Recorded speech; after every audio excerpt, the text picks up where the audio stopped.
Hello and welcome to the SCI Guys, the show where we talk about the crazy, weird and wonderful stories from the science world. I'm Corey, and as always, I'm joined by my co-host, the lexical Luke Cutforth. Fantabulous! I'm so lexical.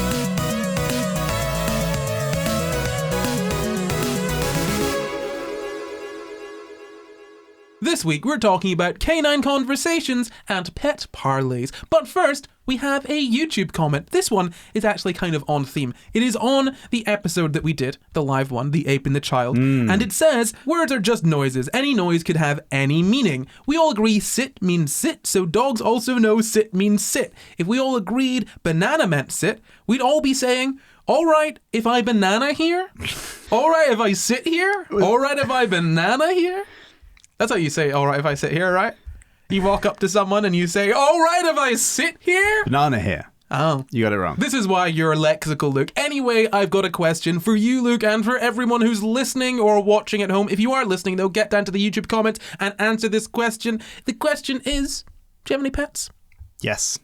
I talked extensively about my cat called Mouse in that episode. Well, you should go and listen to that episode if you want to hear more about a cat called Mouse. But we should probably be getting into the episode. So, look, what do you think we're talking about today? God, I've already forgotten. I was so distracted by the fact that you just called me lexical and then you'd used all these words, therefore showing yourself to be lexical, that I didn't actually pay attention to anything you said. So, have you heard of Bunny the dog? Bunny the dog. And you took the piss out of me for having a cat called Mouse. Bunny the dog. You've heard of Bunny the dog, surely. We went on a little rant. I very much went on a little rant about Bunny the dog during that live episode that we did. So in that live episode, you talked about autistic dogs. That was a thing that I remember. Bunny the dog. Oh, is this the dog that's like raised with rabbits and therefore thinks it's a rabbit? No, this is... Bunny the dog. It's not that. It's a dog that can talk using a soundboard. You've seen Bunny the dog. You've seen Bunny. Yeah. Want food now, please? Is that what you're talking about? That's the exactly. TikTok dogs. Yeah, the TikTok dog. Yeah, so do you know anything about Bunny? Oh, probably not, given that you forgot who Bunny was up until this very moment. Yeah, I know generally some stuff about these dogs that supposedly are trained to press buttons, but I don't know anything about this specific dog. I love the way that you described that, and we'll get into why later. But yeah, so Bunny is a dog who presses buttons on a soundboard, and these buttons all correspond to different words. And words, as you know, correspond to different concepts. Now, when the dog presses the button on the soundboard, the soundboard, it makes a sound. It's that word, right? So the dog can communicate with the person. Proving that the dog speaks English. The soundboard speaks English, as in it literally speaks out English at you. Yes. The dog is pressing a button. We'll get onto it later. We'll get onto whether that dog is speaking English in a bit. But the idea is essentially... Dog's lexical. The idea is essentially that the dog can talk and communicate with you by pressing buttons to, communicate its needs, like need food now, or need water now, or paw out stranger, something like that, right? What's happening to that dog? Lots of things, apparently. I mean, I'm pretty sure these are, the need food now is not an exact example, because I don't think things like need are on there. It's more, sort of paw or outside, things like those kind of concepts that a dog can understand, because need... Do dogs understand need? Well, but they do. I know that some of those buttons say want. Yeah, and do want they? and need. Yeah, there are buttons Really? that say want. I'm not going to lie. Look, in my research of this episode, I could not bring myself to watch very many TikToks of that dog because they rile me up. They get me just irritated. I don't like watching them, so I read about them instead. But yeah, maybe they do have need. That seems weird though, right? Like, why would want, not need. Or want, sorry. Yeah. Why would a dog need to communicate want? Why couldn't you just have the dog communicate the thing and you figure out if they... That's not the point. Let's get into this, okay? So before we start talking properly about Bunny, I want to talk about another dog. Have you heard of Sir John Lubbock? Or Lubbock. Is that a dog? It's not a dog. Or the owner? No, he had a dog. Okay. So, Sir John Lubbock. Imagine shouting that in a park. Right. Sir John Lubbock! Come back for dinner! Well, you shout a mouse and look for a cat. So, I don't know. This was from 1884. I've got a paper that's quite literally titled Sir John Lubbock and His Dog. So, the idea here is that he was one of the first people who claimed that his dog could talk. Now, how do you think his dog was talking, given that, this is before soundboards probably would have been invented? Is it one of those things where the dog makes sort of noises that sound roughly like speech? Rough. And maybe he plays with the jaw.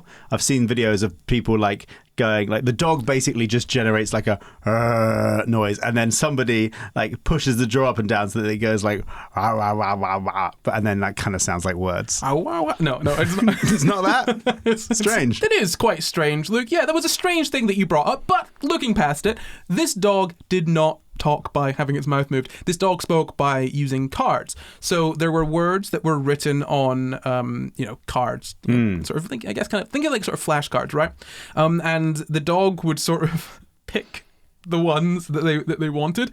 So there's phrases like food, bone, water, out, pet me, on pieces of card or cardboard. And then after a bit of training, the dog was given what it was asking for, using the card, right? As in, the dog asks for something using the card, and you then give the dog what it wants. I mean, like this has been something that has been going on for quite a while. I mean, we've done episodes on talking animals before. Can you think of any animals in the past that we've done an episode on? There's a very, very famous example. I'm wondering if you can remember. Clever Hands. Clever Hands. Yes. Okay. The horse that does math. Is that right? The horse that could. Yeah. That doesn't really do math. But, well, look, how can you tell he doesn't really do maths? Because that's the point of the story. Exactly. So this dog seemed to be a similar situation, right?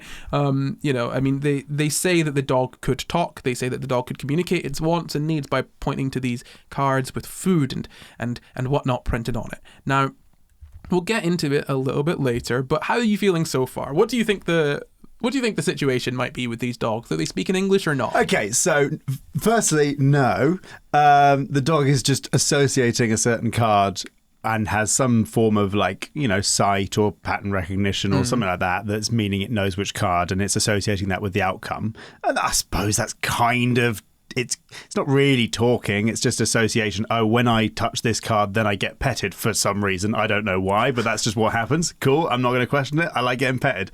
But it's like, I think talking, you specifically need to have like grammar, and you need to understand the intention behind, like, when I make this sound, this is actually what happens, and I understand sort of why, because the other person, rather than just sort of some vague pattern recognition, which the dog is probably just doing. Exactly. And ultimately with these cards as well, dogs can't read. Yes, a dog sorry, can't I forgot. read. Yeah, I forgot that bit. Dogs can't read. That was crucial as well. Dogs can't read.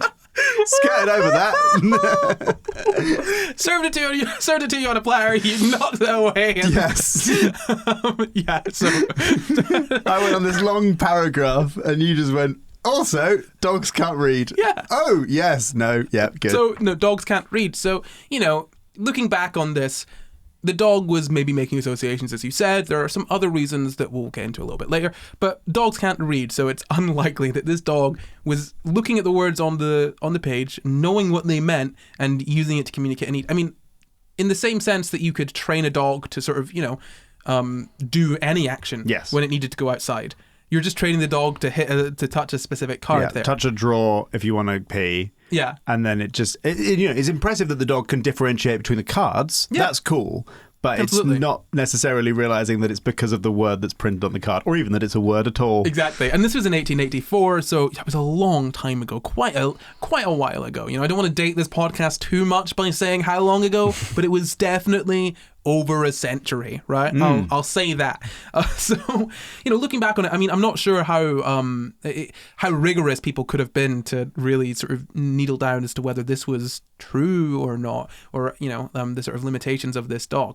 It's much easier now to look at these things and to test these things, but back then it was, I think, much easier to get away with little bits of fraud here and there, or people not fully checking into your work, because hey, it's not easy in 1884 to find out that someone is publishing a paper about their dog or talking widely that their dog can talk. Whereas now we've got the internet, and a talking dog can blow up on TikTok. Before we get to the talking dog that blew up on TikTok, though, let's talk about the dog that blew up slightly before that first dog. So Bunny wasn't, the first dog to use a soundboard. That wasn't an original idea of Bunny's owner. Bunny's owner saw Stella. Stella is a dog who is owned by a speech pathologist, or a speech language pathologist, so sort of a speech therapist. And basically this person, she works with people, she says, of all ages to learn ways to improve their communication. And as a dog owner, as a dog lover, when she brought her puppy home in 2018, she was really beginning to notice that there were sort of similarities between how the dog was communicating and how sort of, I guess, toddlers would communicate before they sort of learned how to speak, or babies would sort of communicate before they learned how to speak, rather, right? And now you can teach baby sign language. I know someone who has a child. I know a number of people who have children, actually, and one of these groups of people that have children, their kid knows baby sign, and it's so great to see this this kid communicating, doing like things like that, and it has a meaning. So, there is something there to the idea that someone with a less developed brain, like a baby or a dog. Wow, rude. The dog's perfectly developed for a dog. For a dog, but I mean, in terms of, hey, look, I'd say that a dog has better developed canines than a human does. That's what dogs are. That their canine teeth. That's one of their main things. You're so right. But the point being that that does at least lend credence to the idea that you can communicate in other ways despite not having full access or command of language, right? Mm-hmm, mm-hmm. So that kind of started off that idea, and because she was noticing all of these sort of similarities, she then sort of brought in her sort of area of using adaptive sort of technology, right? So if someone is mute, let's say, they might use a soundboard. Mm-hmm. So whether they're fully mute or selectively mute, whether that's down to, say, autism or literally any other reason, perhaps physical reason, anything, you can use a soundboard to communicate, right? And the way that these things work, you can even have an app on an iPad that you sort of download where you press a button and it just says the thing, mm-hmm. right? Not quite like Stephen Hawking's technology. I think that was more sort of like he could pick... Because he couldn't use his hands. Yeah. He was twitching his eye, mm-hmm. and he was selecting, I think, frequently used words. And if it wasn't one of the words that he wanted to use, he could then go in and spell the word out. Yeah. And it would maybe later versions of it, I think, would autocomplete to a certain extent. But yeah, slightly different technology, or a combination of technologies. Yeah, I mean, quite similar, to be honest. But I would say maybe slightly different than some of the things you might get on an iPad. I mean, obviously, there's text to speech is common on pretty much every device now. So that is, you can just type and it will talk. But it's fundamentally like a sort of similar concept there, right? You've got, yeah, I mean, and the way these are set up is really interesting. You can have it set up so that you can type something or you tap through to find the appropriate words to communicate. And these things, you can communicate really, really well. I mean, I've seen them in action. There's a lot on them. We can talk maybe in a little bit about the restriction of those and how that could be a problem, because I find that kind of interesting. But the idea here is just to understand that a soundboard is basically if you're, for any reason, unable to communicate sort of verbally, vocally, you can use a soundboard to assist you in communication by pressing the thing and it says words and you can build sentences and communicate needs or, have a conversation, things like that, right? And now this person, Stella's owner, decided, well, hold on. If the dog is communicating with me similarly to how babies communicate before they're fully able to, start talking, then why don't I try and use a soundboard to get the dog to communicate its needs to me, right? And that's where that kind of came from. So she obviously has experience with this sort of adaptive equipment. She started off with just a few buttons that the dog could use. So simple things like outside, play, water. And she said she used the same sort of strategies that she used for kids in language acquisition, in language facilitation, it says here. And, it started off with just, a few, four or so words, and then it ballooned out to more than 45. Now, apparently the dog can combine up to 5 different words together to create unique phrases, ask and answer questions, and, express thoughts and feelings. Like, I'm reading that verbatim. I don't know how true that is. But it says literally, I'm going to read some more of this because it's ridiculous. Make observations, participate in short conversations, and connect with us every single day. Now, that's such a leap. And if that's true, then it's incredible, because the dog that's what I was talking about essentially like the leap of using grammar. Yeah. Or like stringing words together to have greater meaning than individual parts. And that's a very specific type of use of language. Now, if the dog has just actually memorized, in the same way it's memorized, this button gets me to go outside, and then this button is food, but if I press the food button and then I press the please button, the food comes a bit quicker, or I'm more likely to get food. That's going to look like the dog's stringing together words, but actually it's just like learned that those 2 buttons do the thing better than the 1 button alone. I don't know, because it's a very specific claim to say the dog is combining words to to have conversations. Yeah, it's a lot. It's a lot. And this isn't even Bunny, right? Stella blew up in about 2019. And I think Bunny's owner saw Stella and had sort of just got a new puppy and decided, hey, maybe we should teach this dog to talk. And obviously a dog pressing buttons, seeming to be able to talk is just, it's made for TikTok, right? Like that's something that is going to blow up. And so Bunny blew up on TikTok. Thousands, millions of followers. I'm pretty sure at this point over 1 million. Almost certainly. I mean, there were articles from 2020, and I didn't realize that Bunny had been around for so long. There were articles written in 2020 about this, which is about 2.5, 3 years ago. It's insane that this dog had been kicking around for this long, and people are still thinking this dog is able to talk. Yeah, and I think it's because of how. I mean, having seen some of these videos, it's because of how compelling it seems. Mm-hmm. It's essentially, as far as I can tell, assuming the dog isn't understanding grammar and understanding language on a sort of higher level than individual words, it's a magic trick, right? Right. Cool. Great. Yeah. But I mean, let's bring it back to sort of Clever Hands then. So it's a magic trick, I think, in the same way that Clever Hands is a magic trick. Yeah. And I don't want to steal your thunder here. I'll just very quickly explain the process behind that.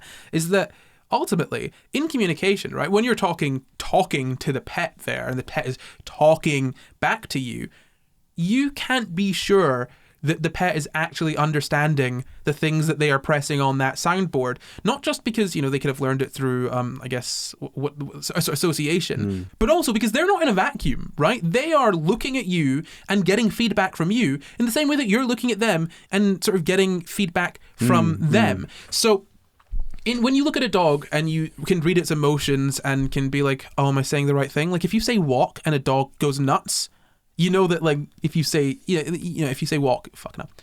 So if you say walk and a dog goes nuts, it's almost a similar thing there, but on like a sort of much smaller scale in that I'm looking at you. And if I say something that kind of piques your interest, there might be a little sort of subtle cue there from you.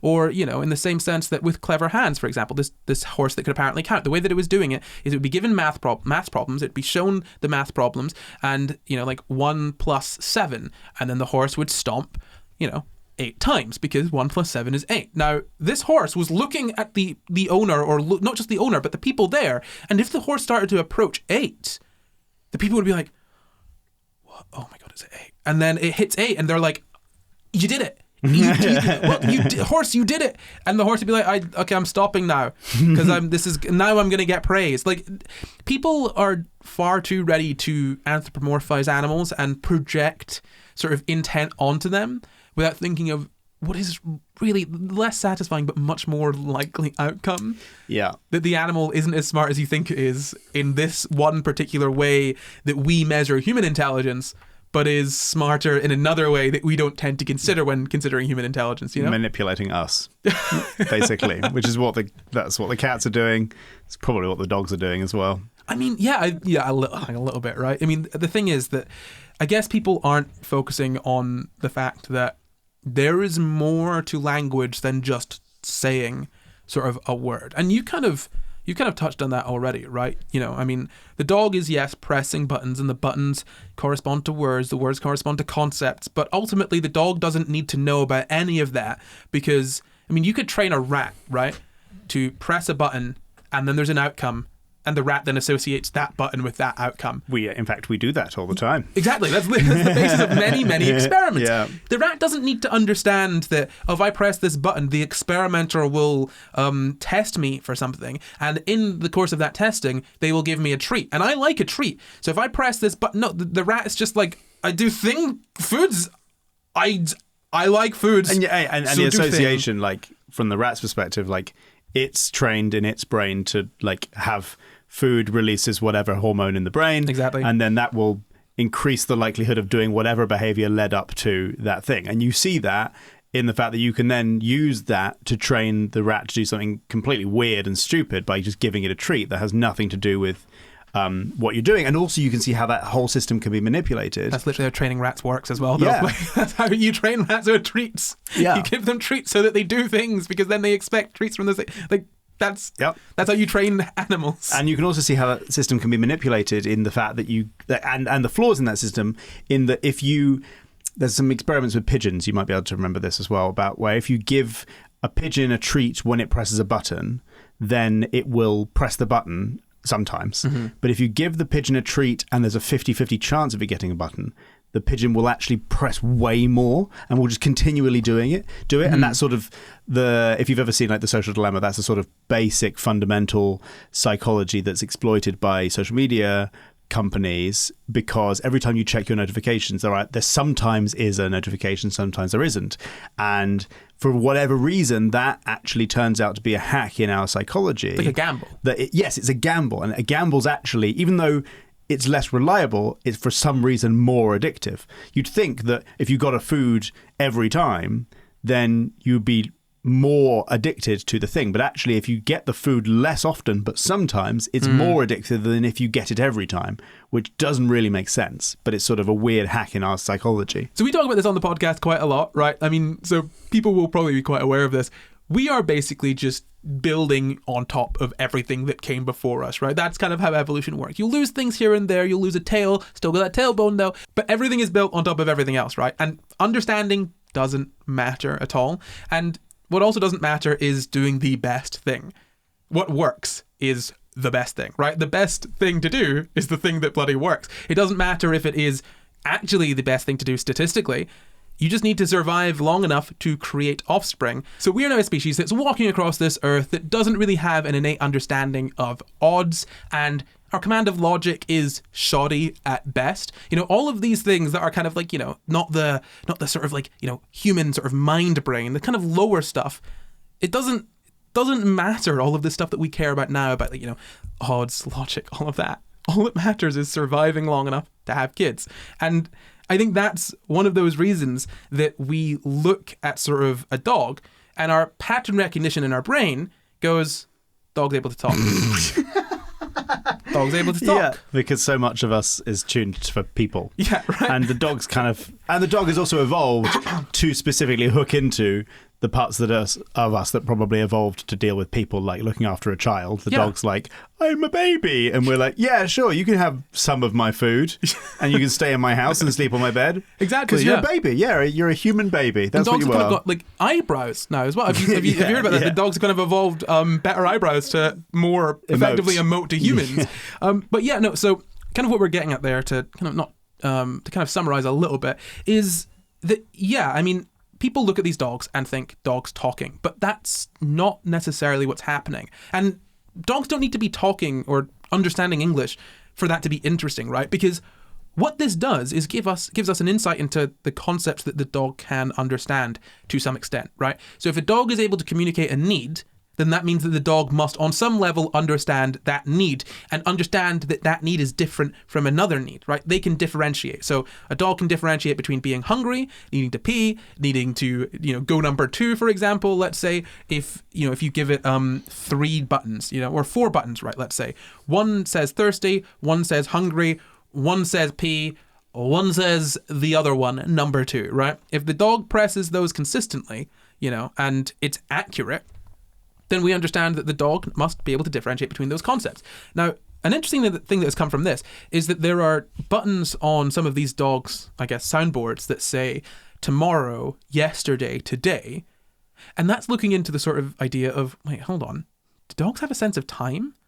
I mean, they must have a sense of time. I mean, someone that was studying dogs with separation anxiety has kind of got evidence that dogs have a sense of time when it comes to that. So yeah, dogs should be able to understand time to some degree, but we can use this technology to get a deeper understanding of, you know, the extent of a dog's understanding of certain concepts. When you say that dogs, when they were studying separation anxiety, were you talking about, so there's like this thing about dogs where like dogs can tell the time is the headline. And it turns out that, like, I think I'm going very off memory here, but something like the scent and the air changed because of the grass, and stuff like that. So the dog can sort of tell roughly what time of day it is because of the scents in the air. And so if you come home at the same time every day, reliably, then the world will smell a certain smell when you come home. So the dog, what that turns out is that the dog sort of predicts you're coming home and starts to like, kind of look excited because it's getting to the time when you would arrive home. What I've read is they were talking about that dogs probably have a concept of duration. So, you know, like X amount of time has passed. But I think the key point is what they're getting across is that we don't understand how dogs might describe that. So whether it is a case of like, oh, the dogs understand that when worlds smell like this, the person who looks after me is here. Yeah. You know? Yeah. Whether it's that or dogs have some sort of internal sense of duration, or not even necessarily internal, but have some way of sort of, I guess, estimating duration. And it could be from the sort of different scents that are in the air, using that as a sort of marker and things like that. The point is more that dogs could have a concept of duration, but we don't know how they describe it. So using words like morning, evening, yesterday, and tomorrow, those are very human concepts, right? Like we really kind of, I think, fall short when we start looking at animals like this. And this is why when sort of laymen do it, I think it can be kind of problematic. We fall short because we look at things through a very human lens, like a decidedly human lens.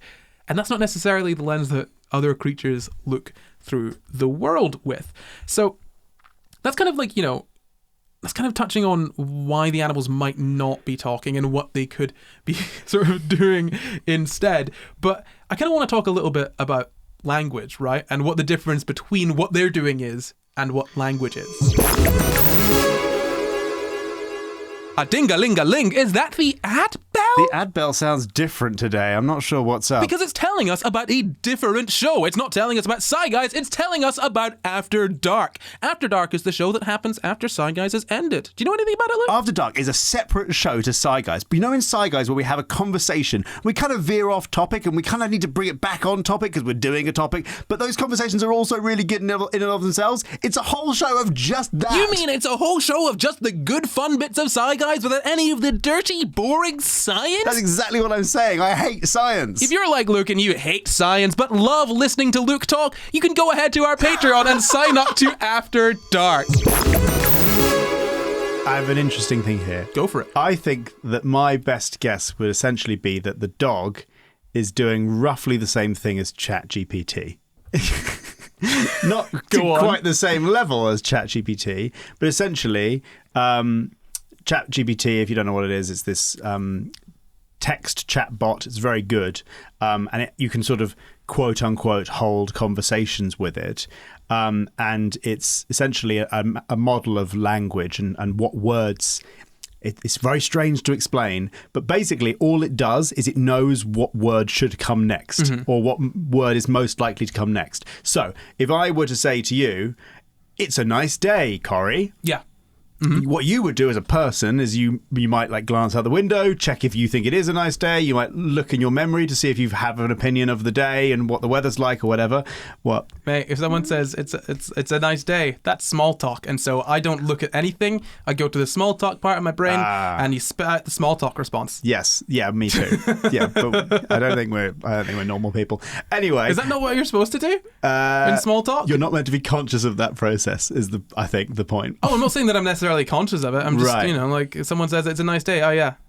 Yeah. Because it doesn't matter what they said. They could say, "Oh, it's a glorious burning day." I'd be like, "Yeah, Yes, it is. yeah, yeah." Sorry, Okay. go on. I'm Anyway, fully so derailed. if I was to say it's a nice day today, Corey might have some opinion on whether it's a nice day or not. Whereas what ChatGPT does is ChatGPT knows that when the last few words were "it's a nice day today, isn't it?" the correct response might be to say, "Yes, it's a nice day." Or the correct response might be to say, "I am a chatbot designed by OpenAI. I do not have a concept of weather."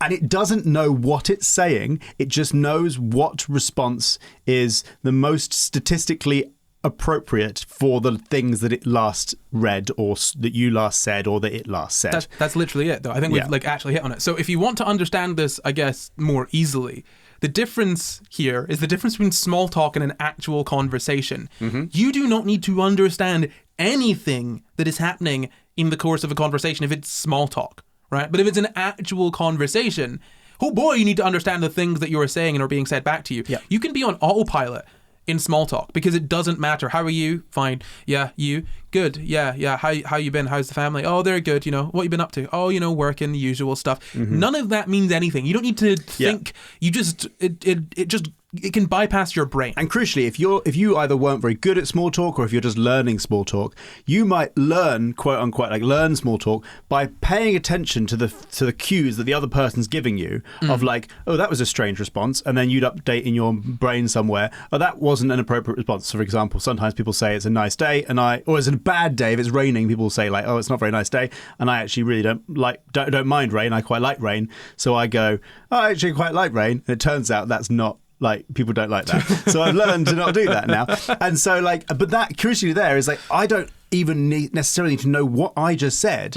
I'm just getting cues from the other person. Yeah. Whatever you just said there wasn't the rules. It wasn't in their rule set of what small talk is. And in the same way, the dog could be looking at the person for cues. If I go, like, if the person's sitting down and I go, food, and the person's like a bit sluggish and they don't get up straight away. If I then press now, or if I press please, then the person goes, oh, you're a little talking doggy. And they get up and they give me food. And the now and the please might be ways of like speeding up the command or getting an emotional response from the person. Or even they've only just taught the dog to use now and please to get a thing. Like, oh, food refers to just food. So like if they say food, if they just press food, they're like, oh, what about food?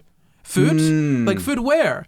And they say food now, then they get food. Yeah. Like, and so in the human's head, you're like, oh, now, see, they understand the concept, the difference between food and asking for, no, you've just taught them that you will give them food if they do these two things. Yeah. Do you know what I mean? They don't need to understand these concepts. For example, if you were to say, if I was to say German, if you were to just give me a bunch of German words, all of the most common words that appear in the course of small talk, I would likely be able to, without understanding a lick of German, figure that one out. If you just have all of the words that are there and all you need to do is just press the button and see what the response is, you could probably figure that in not too much of time. And just the last thing I want to say on this as well is that the reason why this might sound like I'm going, dogs are like this random piece of internet software you've heard of, that is actually like more appropriate than you might think, because the way that those systems are built these days is by what's called a neural network, which is basically modeling how brains learn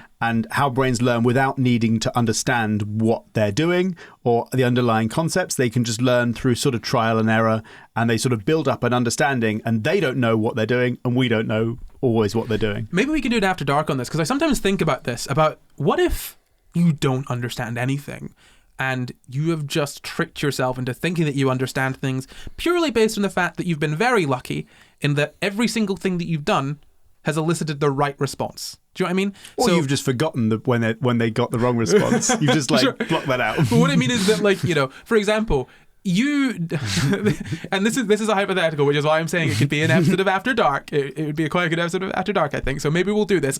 Right.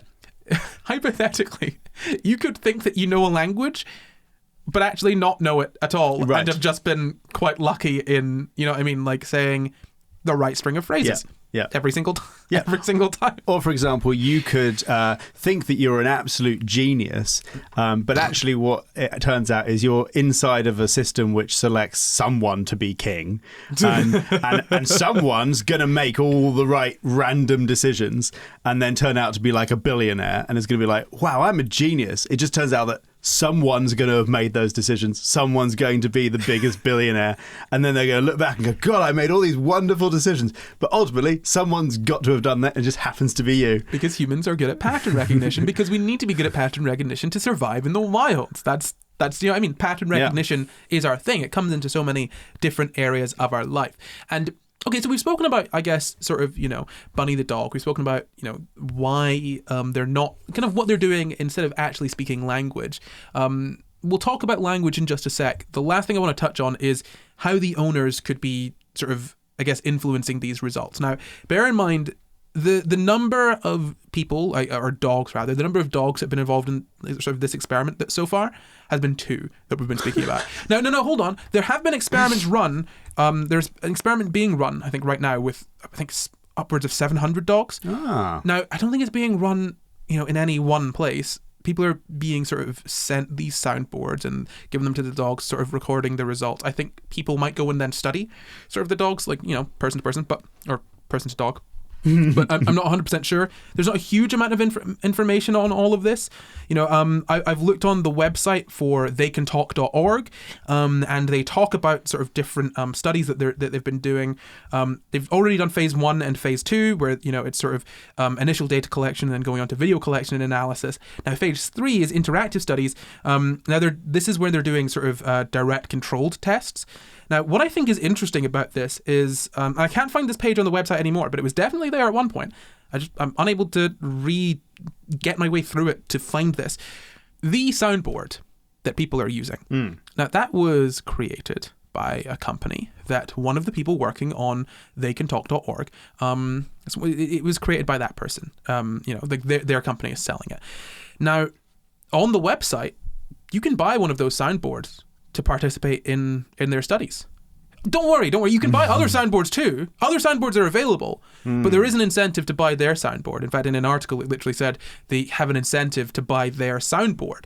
So they're selling soundboards to people to join their experiments, and also to communicate with their pet, which of course people love the idea of being able to talk to their dog. If I was to sell you a little hat that you put on your cat and the cat could talk to you, you would love that, I'm sure. I would love that, yes. But it seems a little bit odd to me that the people who are running these experiments are also selling, you know, these soundboards. Now, someone involved in it is not taking any money from the experiment itself. They're saying, I'm not going to take any money from this experiment to sort of, you know, evade this sort of conflict of interest. There's not going to be a conflict of interest because I'm not going to make money from the experiment, but we are going to be directing people to buy these soundboards that one of the people involved in all of this does directly kind of benefit from. Also, Bunny the dog, pretty sure she's an influencer on a sort of what's the sort of thing where, you know, like a ambassador. Does she have an affiliate link? Yeah, for the soundboards, at least at one point. I don't know if that's still the case now, but it just does seem a little bit odd to me that the people who are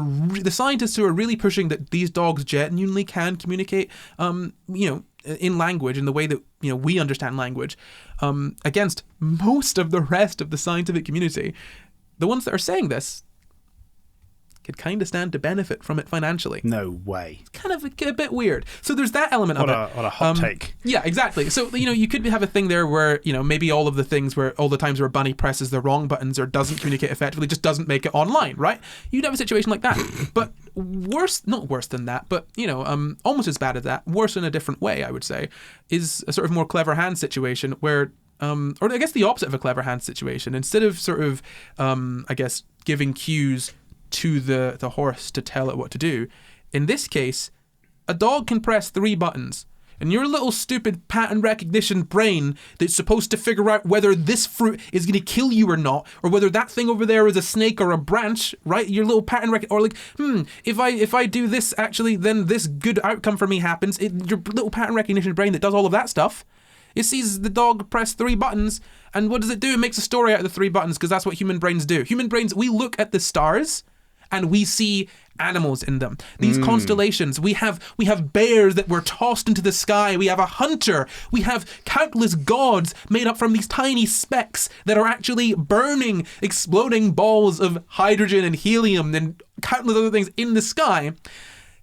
So it makes sense that if you see a dog press 3 buttons, you're gonna make a story like, oh, the dog wants to go outside. Maybe the dog is just happy to go outside because dogs like going outside. Maybe the dog was gonna accept food because, hey, if you give a dog food, most of the time the dog will eat the bloody food. It doesn't matter if the dog is hungry or not. If the dog presses the food button and gets food, dog's probably gonna eat food. But you and your stupid little human brain, you're gonna see that and be like, oh, well, that must mean that the dog is wanting food and so is telling me that. And actually, the dog must be hurting. That's why it's pressing stranger, paw. Like, the dog doesn't need to understand any of this stuff because you can build a story in your head to explain everything, right? Like, religion bloody exists. We are tossed into this universe where there is no explanation for anything, and we have all come up with different ways of understanding that. Some people have the idea of a god that has made everything and dictates everything. Some have ideas of pantheons of gods. Some people have ideas of different spiritual things. But the fact is that we make up stories and patterns from the little data points that we have, even when we've got barely anything. Is it more likely that our brains are doing that to some random sounds that a dog is pressing, that it's associated with things that it likes? Or is it more likely that we've gone through all of human history and not figured out that actually dogs can speak English? They're just literally not able to make the movements with their mouth. Which one do you think is more likely? Corey, bad man. Dog can speak. Shut up now. Oh, my point being that... Shut up now. My point being that through no fault of their own, because they've got such a connection with their dog, because they want them to speak, you can fill in a lot of the blanks. And it doesn't take a lot, in the same way that sort of cold reading works, right? You know how cold reading, where you go to a person, they say, I'm getting an S. Yeah. I can speak to your dead family. Yep. Someone in this room, someone died, perhaps a mother or a grandfather. I'm thinking someone older. Hey, they were saying something about money. They're saying something about money. The most common thing that people worry about, especially when someone dies. Goodness right? me, you've got it. Cold reading works because you can just toss out little bits of information and someone will be like, oh, that applies to me. Yeah, and then they'll fill in the blanks for you. It's the same thing with the dog, except the dog is doing cold reading without even intending to do it, because people are really easy to trick in that way. But so, there's all of that, all of that stuff there. Before we go, why don't we quickly just talk a little bit about language and what it is and isn't, right? So language, what's the difference between pressing some buttons and stringing together a couple buttons, a couple sort of sounds from a soundboard, and what we do? Language, what we've done for this entire episode of the podcast. Yeah, we've been doing quite a lot, haven't we? And we've not even used soundboards. It's really quite impressive. So Luke actually is just a soundboard. I'm not gonna lie, he doesn't talk on most episodes. I'm just furiously, frantically typing away here and just pressing all the random different buttons to make him seem like he's talking. You can't see the wires on the back of my head. Corey's got very quick fingers. He's typing out very quickly. Look at him go. He's so fast. I think the difference is that when you are talking, you are able to string together words in novel and interesting ways that you've never heard before. Mm-hmm. Something along those lines. Yeah, I think one of the key differences is that words can modify each other in sort of, as you say, sort of novel ways, right? Mm-hmm. So it's not just a building block situation. When you think about language, right? If you really, really think about it, it's not just put word together in a sentence. If you put words together in a sentence, they modify the meanings of the other concepts, right? Mm-hmm. I'm struggling to think of an exact example here, but there's, when you've got grammar, different little bits of sound can change what things mean, because of grammar, there's a difference between, I go to bed, and I went to bed, and I'm going to bed, and and when I say I go to bed, mm-hmm. That means that I regularly go to bed. Yes. If I say I am going to bed, that means I am going to my bed. Unless it's with at 7:00, I go to bed. Yeah, exactly. There's wow, so complicated. You can modify things very sort of slightly with different things there. We could maybe do an entire episode on language itself. Yeah. But this is just, a little taster. I'd love to strap on a little hat. Sorry, I'm not talking about strap-ons. What are you on about? I didn't know where you were going with it. Please continue. Me a look. I'd love to strap some kind of What are you looking at me like that? What does strap mean? What am I accidentally saying? Strap means strap on. When you said I'd love to strap, I thought you meant okay. I'd love to peg. I'm chaining words together in a new and novel way, which I have never heard before. So I'd love to put something on a dog's head. There must be ways, like an MRI thing mm-hmm. or something. There must be ways, or some kind of signal that you can measure that that reliably goes off if you're presented with something novel or surprising. That, at least to a certain extent, would be a fairly basic thing about the brain. For example, even pupil dilation. If you're presented with something surprising, your pupils might mm-hmm. dilate because your brain wants to take in more information because it's surprised by what it's seeing, right? I'd love to do that with a dog, for example, where if you can find a reliable way of seeing the dog surprised by something and do something over a course of a few weeks, if it has a word, for example, blanket, right? And also understands the concept of warm, and you could mm-hmm. give it a blanket that's warm, and you can go warm blanket every time mm-hmm. you give it the blanket, right? And then you could sometimes give it the blanket and it's not warmed up, and you say blanket. and then the dog is now no longer surprised. It knows what to expect when warm blanket comes out, and knows what to expect when blanket comes out. Now it also has a button for food, and you give it food every day for a long time. Then give it warm food, and warm the food up. And then if there's some reliable way of the dog being surprised, then the dog doesn't understand language. This is what I was about to. This is like literally the last thing I was about to say, sort of to tie this whole episode together as well, is that that's one of the main things of language. It's not just saying something at you.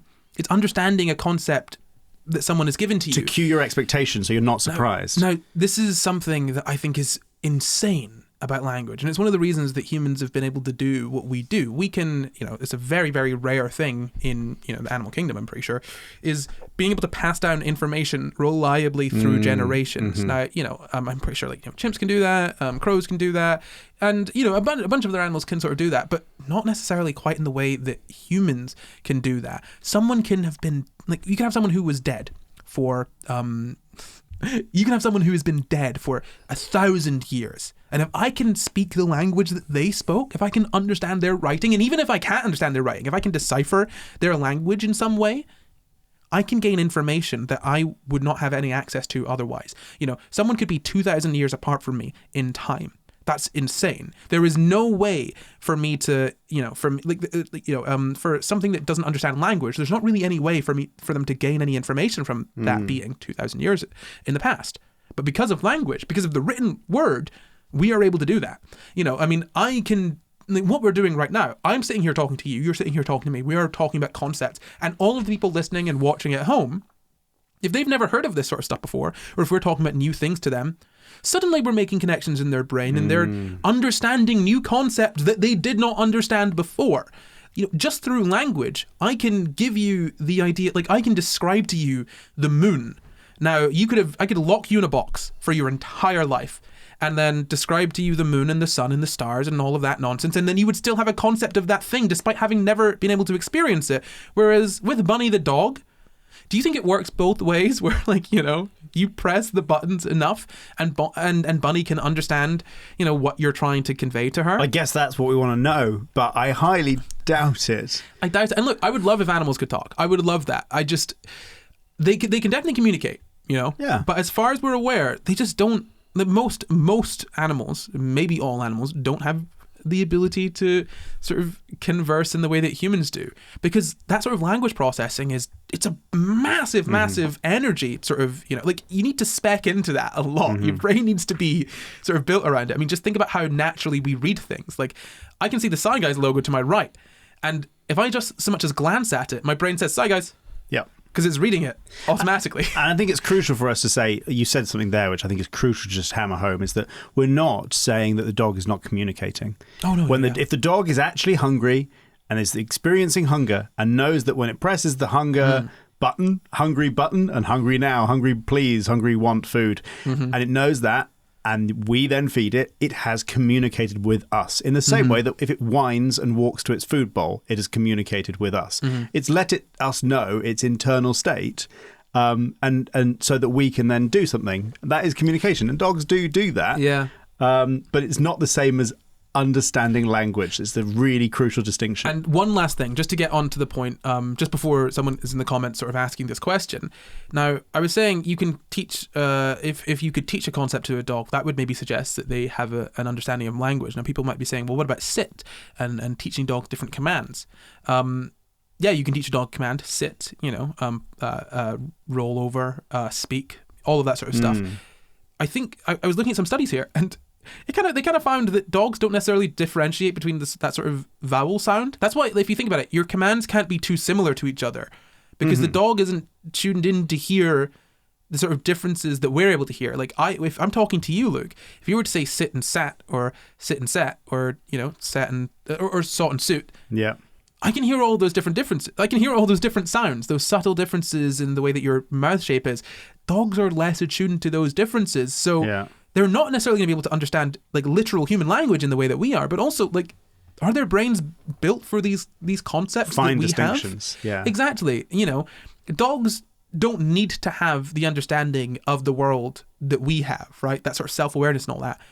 And so they don't really seem to have it. Yeah, they've got awareness and intelligence in certain ways, but language is much bigger than I think people think it is. It's more than just communicating a simple need. It's more than being taught a simple command. Language is complex and vast and beautiful, and it's okay that animals can't really get the grasp of it that we have got, because it's one of the unique things that we have, it's one of the things that makes us really, really different and really, really cool. And hey, even if we find out that animals can do that, who cares? It's a really cool thing in and of itself. But that is the end of the episode now. We should probably get on to a quick fire quiz. Dun dun dun dun. Talking dogs that actually do talk and can speak language, and Corey's a big killjoy edition.